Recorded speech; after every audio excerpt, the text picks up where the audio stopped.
ईश्वर, शगुन और अपशगुन। हम सभी ने जीवन में शगुन और अपशगुन को सुना ही होगा। क्या इन शगुन और अपशगुनों का ईश्वर से कोई रिश्ता है? शगुन और अपशगुन के घटित होने पर प्रायः हम डर जाते हैं।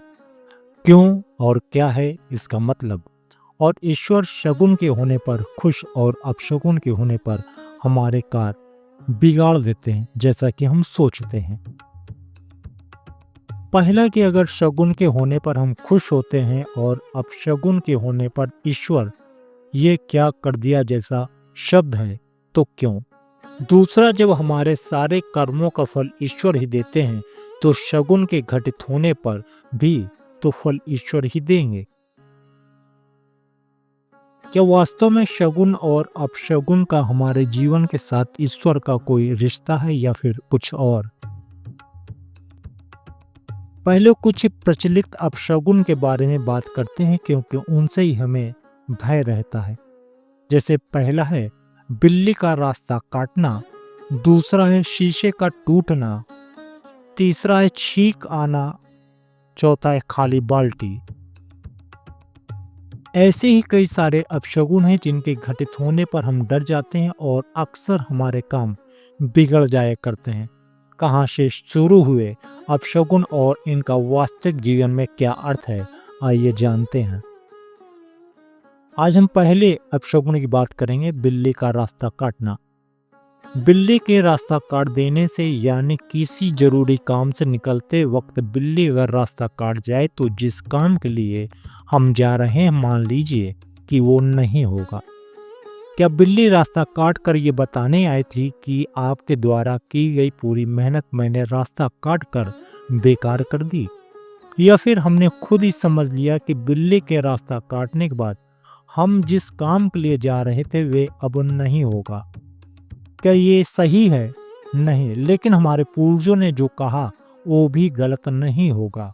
क्या उनका अंधविश्वास था या कुछ और जो उन्होंने ऐसा बताया? आज की पीढ़ी ऐसा नहीं मानती। वो इन सब शगुन और अपशगुन को कोरी बकवास मानती है और उनके घटित होने और न होने से जरा से भी विचलित नहीं होते। क्या आज की पीढ़ी का ये सोचना सही है? क्या नई पीढ़ी सही है या हमारे पूर्वज? अगर हम बात पूर्वजों की करें तो ऐसे 25 उदाहरण देंगे कि हमारे पास जवाब ही नहीं होगा। लेकिन उसके उल्टा आज की पीढ़ी भी 50 उदाहरण देकर चुप कर सकती है।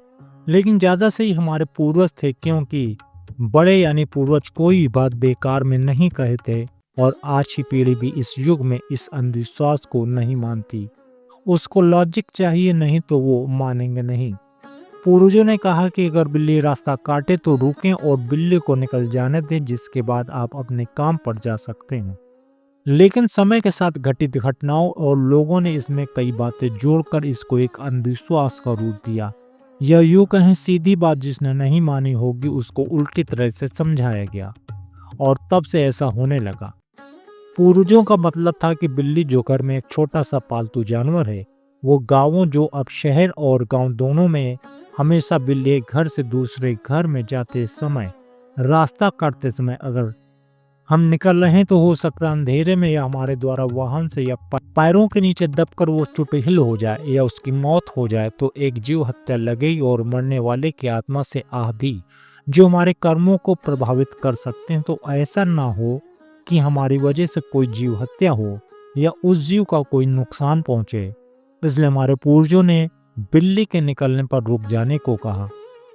आज की पीढ़ी ने ये तो मान लिया कि बिल्ली के रास्ता काटने से कुछ नहीं होता, लेकिन ये नहीं सोचा कि क्यों। ये सही है, लेकिन अगर बिल्ली रास्ता काट रही है मतलब निकल रही है तो उसको निकल जाने दे। फिर हम अपने कोई काम के लिए निकले, कोई काम नहीं देख लेगा, बल्कि हम ये सोचे कि हमने किसी जीव को मरने से बचा लिया, अब तो हमारा काम निश्चित ही होगा। इसलिए बिल्ली के निकलने पर घबराएं नहीं, नकारात्मक ऊर्जा मत लें और सकारात्मक ऊर्जा के साथ चलें, काम अवश्य ही होगा। इसलिए हमारे पूर्वज भी सही हैं और नई पीढ़ी भी। अगले वीडियो में हम बात करेंगे खाली बाल्टी का अपशगुन से क्या लेना देना है।